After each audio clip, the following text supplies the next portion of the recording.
आपको मेहनत ज़्यादा इसमें देते हैं। Okay, thank you. ओके, तो प्रॉपर आ रहा ना आवाज़ सबको? ओके, ठीक है। तो पहले मैं बताना चाहूँगा अपने बारे में। मैं अंकित पटेल, है ना। मैं MBBS स्टडी कर रहा हूँ from Shyam Shah medical college, है ना। आप लोगों ने सुना होगा, संजय गांधी का नाम सुना होगा, ठीक है, तो बहुत बढ़िया।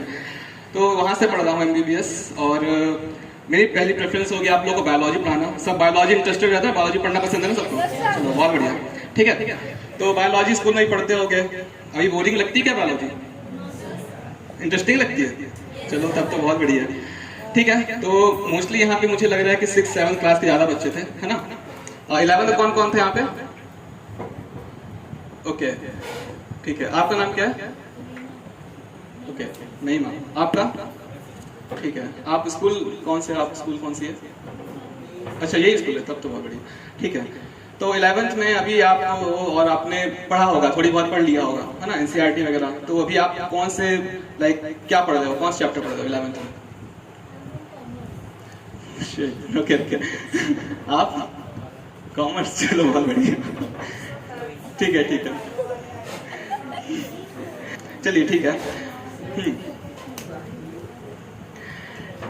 चलिए कोई नहीं। तो बायोलॉजी, ठीक है, हम तो बायोलॉजी वाले हैं। अच्छा, बायो में कौन कौन है यहाँ पे जो बायो सर तुम्हें बस हो? चलो ठीक है। तो थैंक यू। तो ठीक, ज़्यादा जरूरत नहीं पड़ेगी इसकी। तो ठीक है, बायोलॉजी में अगर देखा जाए तो अभी बहुत छोटे छोटे बच्चे हैं, तो कुछ तो तुम लोगों ने बायोलॉजी पढ़ा होगा। कुछ इंटरेस्टिंग फैक्ट्स पता है बायोलॉजी के बारे में? ये होता है क्या? पहले बायोलॉजी क्या होती है मुझे बताओ, क्या जानते हो बायोलॉजी में? पढ़ते क्या है बायोलॉजी में लोग? कोई बताना चाहेगा? लाइफ के बारे में, ठीक है ठीक है। बायोलॉजी नाम में ही सब कुछ लिखा है, बायोलॉजी, है ना। लाइफ के बारे में पढ़ते हैं, है ना। लाइफ के रिलेटेड जो एस्पेक्ट्स होते हैं, है ना, ह्यूमन कैसे वर्क करता है, ह्यूमन के अंदर जो सिस्टम है, एक फैक्ट्री है हमारे अंदर, पता है ना। हर एक चीज की फैक्ट्री लगी है। ब्रीथ के लिए एक अलग फैक्ट्री है, पंप करने के अलग फैक्ट्री है, मेटाबोलाइज करने के लिए कहते हैं ना, हर चीज को छानना, हर चीज के लिए हमारे अंदर अलग फैक्ट्री। और यही अगर फैक्ट्री काम नहीं करती, क्या होता है? बीमार, फिर जाते हो डॉक्टर्स के पास फैक्ट्री सही करवाने के लिए। तो वही चीज हम पढ़ते हैं यहाँ पे। 8th 6th सब बच्चे हो यहाँ पर, तो थोड़ा बहुत सबको पता है बायोलॉजी के बारे में। और अभी ये तुम लोग क्या बताओ बायोलॉजी के फैक्ट्स, तो ठीक है, कुछ जानते हैं। अच्छा, हार्मोन्स जानते हो? हार्मोन्स क्या होता है? सुना है हार्मोन्स के बारे में? सुना है? नाम सुना है? नाम सुना होगा, श्योर, ठीक है। तो हार्मोन्स केमिकल्स होते हैं। कैसे केमिकल्स? ब्रेन, अभी ब्रेन क्या होता है? ब्रेन तो पता है ना सबको, कहते हैं ना ब्रेन बहुत तेज है ना। मतलब क्या है ब्रेन का? कहाँ पे होता है? सर पे, स्कल के अंदर। चलो ये भी सही है। तो ब्रेन करता क्या है?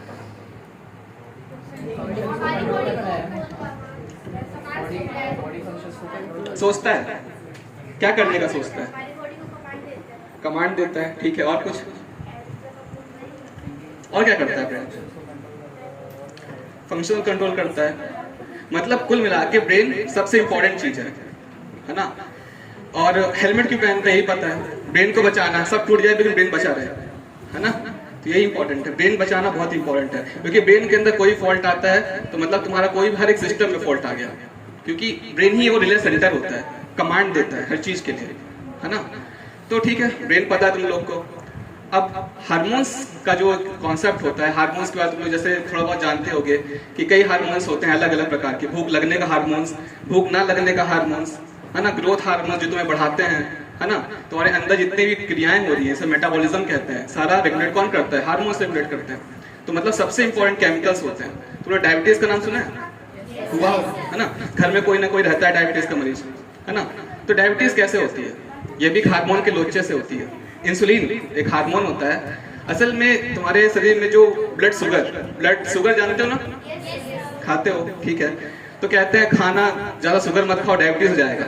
बट ऐसा जरूरी नहीं है ना। कॉन्सेप्ट है कि इंसुलिन ही रिलीज नहीं हो रहा है, तुम कितना भी खाओ शुगर, जब वो मतलब शरीर के अंदर ही, तुम्हारे मसल्स के अंदर ही जाएगा। तुम्हारे एडिपोसाइट्स करके एक सेल होती है, ज़्यादा दिमाग मत लगाना, अभी समझ में भी नहीं आएगा तो नाम बता दे रहा हूँ बस, है ना।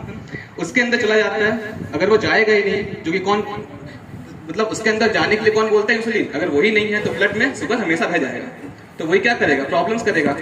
अब जब बहुत ज्यादा शुगर हो गया है तुम्हारे किसके अंदर, ब्लड के अंदर, तो ब्लड कैसा होगा, गाढ़ा होने लगेगा। गाढ़ा होने लगेगा तो क्या होगा, प्रॉब्लम्स होंगी जो होती है डायबिटीज में, नॉर्मल प्रॉब्लम्स कई होती है। डायबिटीज ऐसी बीमारी है, सब फेल होने लगता है धीरे धीरे, आंखें, किडनी, लीवर, एवरीथिंग धीरे धीरे क्रॉनिकली, है ना। तो इसलिए खतरनाक हो जाता है। इसलिए कहते हैं ना, डायबिटीज में शक्कर नहीं खाएंगे तो क्या ही हो जाएगा, प्रॉब्लम्स ये होती हैं, ठीक है। तो इसलिए एक्सरसाइज करना बहुत जरूरी है ना। तो एक्सरसाइज अभी तुम लोग करते हो, एक्सरसाइज वगैरह खेलते होते हो, क्योंकि आज की जनरेशन खेलती होती बहुत कम है। क्रिकेट खेलते हो, गर्ल्स भी, बास्केटबॉल, चलो ठीक है। तो इसलिए एक्सरसाइज भी करते हैं ना, क्योंकि डायबिटीज मेनली जो रीजन है आजकल का डायबिटीज का, वो ओबेसिटी है ना। हम बैठे बैठे रहते हैं दिन भर, गेम्स खेलते हैं, वीडियो गेम्स खेलते हैं, मोबाइल गेम्स खेलते हैं, मेनली इसमें हम ज़्यादा ओबेस होते जा रहे हैं, है ना, लेथर्जी होते जा रहे हैं। जैसे कारण डायबिटीज आने वाले टाइम पे सबसे ज़्यादा बढ़ने वाली बीमारी है, ठीक है।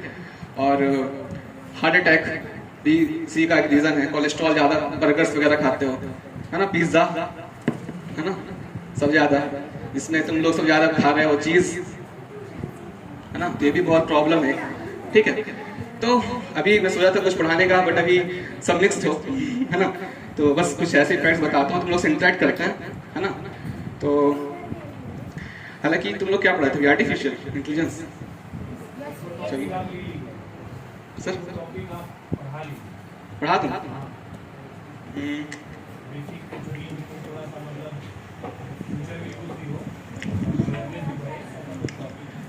ठीक है। तो मैं कुछ टॉपिक से नाम बताता हूँ, तुम लोग बताओ उसमें किसमें ज्यादा इंटरेस्टेड रहोगे तुम लोग, ठीक है। तो मैं कुछ नाम लूंगा, जैसे डाइजेशन सिस्टम, ठीक है। डाइजेशन सिस्टम में तुम लोग को बता सकता हूँ कि कैसे बॉडी डाइजेस्ट करती है चीज़ों को। दूसरा सर्कुलेटरी सिस्टम, जिसमें बताना चाहूँगा कि हार्ट कैसे काम करता है तुम लोग का, ठीक है। और तीसरा एंडोक्राइन, जिसमें हार्मोन्स के बारे में। तो मुझे बताओ तीनों में कौन सा ज़्यादा बेटर रहेगा, तुम लोग को बताना। एंडोक्राइन पक्का, चलो ठीक है। तो मैं एंडोक्राइन के बारे में बात करता हूँ थोड़ा, ठीक है। तो मैं ज़्यादा बायोलॉजिकल एस्पेक्ट नहीं जाऊँगा, मैं ऊपर ऊपर ही रहूँगा, है ना, क्योंकि अभी ज़्यादा हम लोग के डीप में जाना सही नहीं रहेगा, पर ठीक है। देखते हैं एंडोक्राइन का क्या मतलब होता है। हार्मोन्स सबको आता है, कुछ न कुछ तो होता है, ये केमिकल्स होते हैं जो बॉडी से निकलते हैं, मेनली कहाँ से, ग्लैंड से। जैसे आपने बोला ग्लैंड होती हैं हमारे बॉडी में, और वहाँ से सिक्रेट होते हैं ये। अब जैसे बोला कि एक हार्मोन नहीं, हमारे बॉडी में कई हार्मोन्स होते हैं, सबके अपने अपने अपने काम, है ना। और एक भी अगर नहीं बन रहा है तो वो सारे डिफॉर्मिटीज लाएंगे, ठीक है। कई हार्मोन्स हैं जिनके नाम से ही होता है। रिलीज कौन करता है, मेनली ब्रेन के हिस्से ही हैं सारे, hypothalamus, pituitary gland. Pituitary gland का नाम सुना होगा तुम लोगों ने, है ना, मास्टर ग्लैंड कहते हैं उसको, ठीक है। और हाइपोथैलेमस का नाम सुना है क्या, चलो ठीक है। तो हाइपोथैलेमस एक मास्टर कह सकते हैं, पिट्यूटरी के ऊपर भी एक मास्टर ग्लैंड है, सुपर मास्टर ग्लैंड जिसे कहते हैं, है ना। वो आदेश देता है किसको, पिट्यूटरी ग्लैंड को, कि हाँ अब आपका टाइम आ गया है, ये हार्मोन रिलीज करो। अब हार्मोन्स कई हैं, हर एक पिट्यूटरी ग्लैंड अपने अलग अलग हार्मोन रिलीज करता है, जैसे कि ग्रोथ हार्मोन। अब जैसे मैंने नाम लिया ग्रोथ हार्मोन, इसका क्या मतलब हुआ होगा, क्या नाम से क्या समझाता है, क्या करता होगा ये हार्मोन, बिल्कुल हाइट बढ़ाता है, ग्रोथ लाता है बॉडी में, है ना, बिल्कुल। अब दिक्कत ये भी है इस हार्मोन के साथ कि ज्यादा सिक्रीट हो गया तो क्या होगा, खली बन जाओगे, है ना, बेसिकली खली बन जाओगे। होती ही बीमारी है, नाम है इस बीमारी का एक्रोमेगैली डिजाइनेटिज्म, है ना। ज्यादा हार्मोन रिलीज हो गया तो बॉडी फैलती जाएगी, बड़ा हाथ फैलता जाएगा, है ना, बेसिकली यही होता है। फिर ऐसे ही हार्मोन्स हैं, कई हार्मोन्स हैं, ऐसे कि अगर बात थायराइड हार्मोन का नाम सुना तुम लोगों ने, सुना होगा, बहुत कॉमन है, इसको थायराइड हो गया, है ना। अब ये थायराइड क्या हो गया, तुमने कॉमन लैंग्वेज बोल दिया थायराइड हो गया, लेकिन ये थायराइड हो गया इतना इजी नहीं है इसको बताना कि थायराइड हो गया, है ना। थायराइड ग्लैंड होती है, कहाँ पे होती है, किसी को आइडिया, यहाँ पे, चलो ठीक है लगभग, है ना। थायराइड ग्लैंड असल में 2 हार्मोन रिलीज करती है, T3 T4। रिपोर्ट देखा होगा किसी ने अगर थायराइड की, तो उसमें T3 T4 TSH करके रहता है ना। अब दिक्कत ये है कि जब T3 T4 बहुत ज़्यादा बढ़ गया है, अब असल में जो बहुत कॉमन बीमारी है थायराइड को लेकर, तो आदमी मोटा होने लगता है ना, फूलने लगता है थोड़ा सा। असल में तो थायराइड बढ़ गया वो गलत है, थायराइड कम हो गया वो सही है उसके लिए, है ना। उसको हाइपोथायराइडिज्म हो गया है, थायराइड बढ़ा नहीं है उसका घट गया है थायराइड, तभी वो मोटा होता जा रहा है। जब बढ़ता तो पतला होता, आंखें बाहर आने लगती, ये दिक्कतें होने लगती है, ठीक है। तो अब कभी कोई बोलेगा तुम मोटे हो रहे हो, फिर कोई बोले कि इसका थायराइड बढ़ गया, तो तुम लोग क्या बोलोगे, नहीं थायराइड कम हो गया। जब थायराइड कम हुआ तभी मोटा हो रहा है ना, क्योंकि थायराइड का काम ही क्या होता है, आदमी के अंदर जितनी भी चीज गई है उसको एनर्जाइज करना, उसको मेटाबोलाइज करना। अगर वो निकल पाएगा तो आदमी क्या होगा, एक्यूमुलेट होगी, फैट एक्यूमुलेशन होने लगेगा, तो वो मोटा होने लगेगा, ठीक है। थायराइड का समझ में आया सबको, करता क्या है। अब कोई बोले आदमी मोटा हो रहा है, बहुत सुस्त हो गया है, उसको ठंड लग रही है, और फिर कोई बोले कि इसका थायराइड बढ़ गया, तुम लोग बोलोगे नहीं थायराइड कम हो गया, ठीक है। थायराइड बढ़ने पे क्या होगा, इसी को उल्टा होगा, क्या होगा, पतला हो जाएगा, गर्मी लगेगी और नींद नहीं लगेगी। नींद क्यों नहीं लगेगी, एक्टिविटी बढ़ गई है ब्रेन की, है ना, दिन भर कुछ ना कुछ सोचता रहेगा, उसको नींद ही नहीं लगेगी। और हाइपो में क्या होगा, सोता रहेगा, तो दोनों में लोच है, दोनों में गड़बड़ी है। अच्छा ठीक है, एक थायराइड हार्मोन का मैंने काम बता दिया, इंसुलिन का तुम लोग को बता ही दिया, डायबिटीज कम हो गया, डायबिटीज हो जाएगी, है ना। और फिर देखें और हार्मोन्स, जैसे एक होता है ऑक्सीटोसिन, है ना, इसका नाम सुना होगा, क्या सुना है कभी, इसको लव हार्मोन ही बोलते हैं, है ना। लव हार्मोन होता है, लेवर हार्मोन जिसको बोलते हैं, है ना। ये भी निकलता कहाँ से है, पिट्यूटरी ग्लैंड से निकलता है, ठीक है। अब इसको लव हार्मोन क्यों बोलते हैं, अफेक्शन, जो माँ और बच्चे का अफेक्शन होता है ना, ये हार्मोन ही जनरेट करता है, ठीक है। जैसे कोई माँ है और अपना बच्चा है, बच्चा कोई प्रॉब्लम में होता है, तो एक अफेक्शन होता है ना माँ और बच्चे का, तो किस कारण हुआ, एक हार्मोन के कारण हुआ, है ना। भले बच्चा दूर चला गया हो, फिर दूसरे माँ ने उसको पाया, लेकिन फिर माँ के बोलती नहीं हमारा बच्चा है क्यों, अचानक से तो प्रेम क्यों आ गया, है ना। ये सब तो कृष्णा जी की स्टोरी में देखा होगा, है ना। बाद में फिर दोनों माँ लड़ती भी हैं, है ना, क्यों, एक में तो बच्चा भी नहीं था उनका, लेकिन अफेक्शन तो बाद में भी हो गया उनके साथ, है ना। तो सारा हार्मोन का खेल है, सब कुछ हार्मोन के साथ चलता है। तो ये ऑक्सीटोसिन है। और हार्मोन्स के बारे में बात करें तो डोपामाइन किसने नाम दिया, अच्छा तुमने, ठीक है। डोपामाइन को हार्मोन्स तो नहीं कहते, वो न्यूरोट्रांसमीटर है ना, जिसे कहते हैं, कह सकते हो। ये जो न्यूरोट्रांसमीटर होते हैं ना, ये तुम्हारे भी मूड पे बहुत डिपेंड, मतलब जैसे तुमने डोपामाइन लिया नाम, अभी तुम पढ़ रहे हो डोपामाइन बहुत अच्छा है, जो हमें बहुत ही प्लेजर देता है, खुश करता है। यही डोपामाइन ज्यादा रिलीज हो जाए तो टेंशन भी है, पता है ना। एक्साइटमेंट है, बहुत सारे सिम्टम्स हैं, वो बात अलग है, लेकिन डोपामाइन हो गया, सेरोटोनिन हो गया, और भी बहुत सारे न्यूरोट्रांसमीटर्स हैं जिनके अपने अपने फंक्शन है। डोपामाइन का नाम लेना जो बहुत आजकल बहुत चर्चा में है, डोपामाइन डिटॉक्स करके भी चीजें चल रही हैं। ज्यादा मोबाइल गेम्स खेलने पे डोपामाइन बहुत रिलीज हो रहा है, जिसके कारण आदमी पढ़ नहीं रहा है, मोबाइल गेम्स खेल रहा है। तो फिर इसके लिए लोगों ने डोपामाइन डिटॉक्स करके चीजें निकाली कि नहीं ठीक है, आप मोबाइल दूर रखो, स्टडीज करो, है ना, एक्सरसाइज करो, तो डोपामाइन डिटॉक्स है। डोपामाइन रिलीज होना बहुत जरूरी है, लेकिन कब, एक पीक पे, है ना। फिर क्या होता है, धीरे धीरे टॉलरेंस लेवल आता है, हमको फिर खुशी नहीं मिलती किसी चीज में, है ना। पहले के लोग क्या थे, छोटी छोटी बात को लेकर खुश हो जाते थे, अब होता है कैसा, क्योंकि इतना डोपामाइन रिलीज हो गया ना बॉडी में कि वो टॉलरेंस लेवल सेट हो गया, उसको मजा ही नहीं आएगा उस चीज में। वो चीज रोज कर रहा है, वो रोज वीडियो गेम खेल रहा है, और यही तुम वीडियो गेम ऐसे बच्चों को पकड़ाओ, गांव के बच्चे को, कितना खुश होगा वो, उसके लिए एकदम लगेगा कुछ तो नया ही है, उसके डोपामाइन रिलीज हो गया। तुम्हारे लिए वही चीज है नॉर्मल, क्यों खुश हो गए तुम, है ना। तो डोपामाइन का ये कॉन्सेप्ट है। और फिर ऐसे बहुत सारे न्यूरोट्रांसमीटर्स हैं, है ना, वहाँ पे भी जाने का कोई, जैसे सेरोटोनिन अच्छी नींद के लिए, ये रिलीज होगा तो अच्छी नींद आएगी, है ना। अब ये भी दिक्कत है कि लोग आजकल इतना गेम खेल रहे हैं कि नींद भी नहीं आ रही उनको, रात भर गेम खेलते जा रहे हैं। बॉयज में पबजी वगैरह खेलता है कोई नहीं खेलता ऐसा, अरे बहुत सही, पबजी कोई नहीं खेलता है, चलो फ्री, अरे वो तो वही है, वो तो चलो ठीक है, फ्री फायर भी वही चीज है। तो अब यही रीजन है कि हम ऐसे ऐसे वीडियो गेम्स, खासकर वीडियो गेम्स आज की जनरेशन के लिए सबसे खतरनाक चीज तो मेरे को लगता है वीडियो गेम्स हो गया, है ना। वायरस से खतरनाक, सही बोल रहा है कोई, ठीक है। अच्छा वायरस क्या होता है पता किसी को, चलो वायरस पे बात आ गई है थोड़ी सी, एक चर्चित वायरस रहा है कोरोना वायरस, है ना, कोरोना वायरस।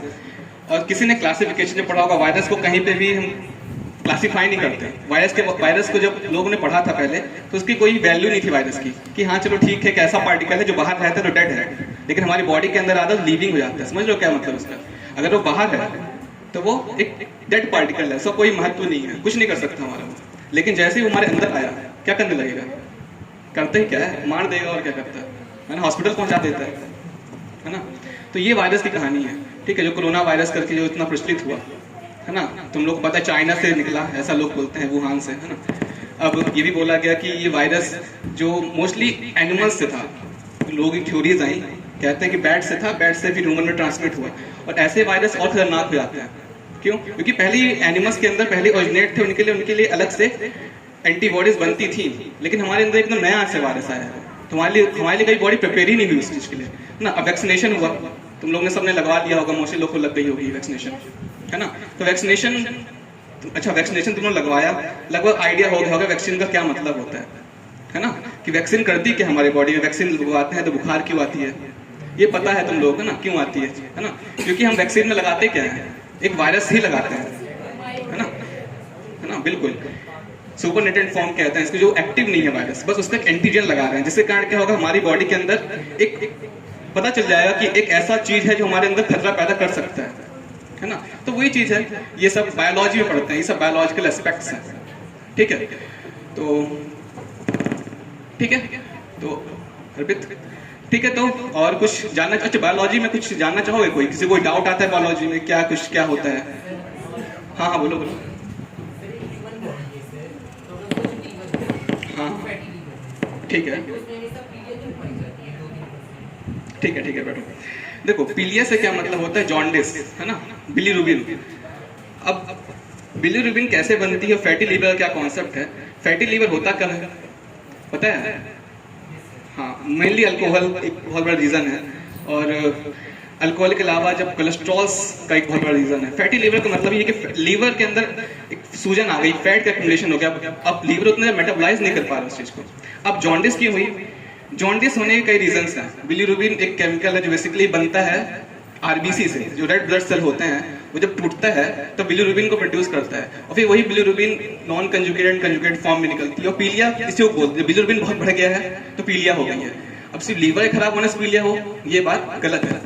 पीलिया कई रीजन से होती है ना, जिसको बोलते हैं जॉन्डिस, बिलीरुबिन का बढ़ जाना, लेकिन लीवर खराब होना उनमें से एक रीजन होता है, ठीक है। तो आई थिंक फैटी लीवर का कॉन्सेप्ट ये होता है कि फैटी लीवर जब मेटाबोलाइज ही नहीं हो पा रहा है, बिलीरुबिन मेटाबोलाइज होता है कहाँ पर, लीवर में। अब लीवर ही वर्क नहीं कर रहा है, लीवर ही वर्क नहीं कर रहा है तो बिलीरुबिन मेटाबोलाइज ही नहीं होगा, एंड देन वो बढ़ जाएगा बॉडी। हाँ ठीक है, मतलब कह सकते हो कोई चीज यूज नहीं हो रही है तो वो बढ़ेगी, समझ रहे हो। लीवर उसको यूज करता था, समझ लो, उस बिलीरुबिन को, अब वो यूज ही नहीं हो रहा है तो वो धीरे धीरे बढ़ने लगेगा बॉडी में। वही बहुत ज्यादा बढ़ जाएगा तो फिर हमारी आंखों में दिखेगा। हमारे पीलिया में क्या होता है, शरीर पीला पड़ने लगता है ना, कहते हैं हल्दी खाओगे, ये भी मिथ है, हल्दी खाओगे तो पीलिया हो जाएगी, है ना, तो ऐसा कुछ नहीं है ना।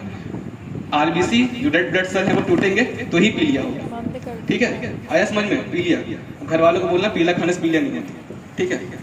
चलो, और कोई किसी को डाउट? हाँ बोलो। क्या ऑटोनोमस? ठीक है, ऑटोनोमस नंबर से, ठीक है, ये भी अच्छा टॉपिक, ठीक है, बैठो। जैसे उसने नाम लिया सिंपैथेटिक और पैरासिम्पैथेटिक सिस्टम, जो कि ऑटोनोमस के पार्ट है ना। इसमें होता क्या है, जैसे उसने दो नाम है, सिंपैथेटिक और पैरासिम्पैथेटिक। हमारे बॉडी में बेसिकली दो नर्वस सिस्टम काम कर रहा है, एक सेंट्रल नर्वस सिस्टम और एक पेरिफेरल नर्वस सिस्टम, ठीक है। तो जो ऑटोनोमस है, इसका काम क्या होता है, ऑटोनोमस, इसके नाम पे सब कुछ है। ये ब्रेन से कोई भी कमांड नहीं लेता, इसका खुद का ऑटोनोमस अपने से काम करता है। अभी काम किसके थ्रू करता है, हार्मोन्स, यहाँ भी कह सकते हैं न्यूरोट्रांसमीटर, इसके नाम होते हैं इफिनेफ्रिन और नॉरइफिनेफ्रिन, है ना। अब सिंपैथेटिक और पैरासिम्पैथेटिक कॉन्सेप्ट ऐसा चलता है, जब सिंपैथेटिक काम करता है हमारी बॉडी में तो ये हमारे हर एक कह सकते हो कि हमारे हर एक ऑर्गन को इफेक्ट करता है। अब सिंपैथेटिक एक्टिव कब हुआ और पैरासिम्पैथेटिक एक्टिव कब हुआ, ये भी डिपेंड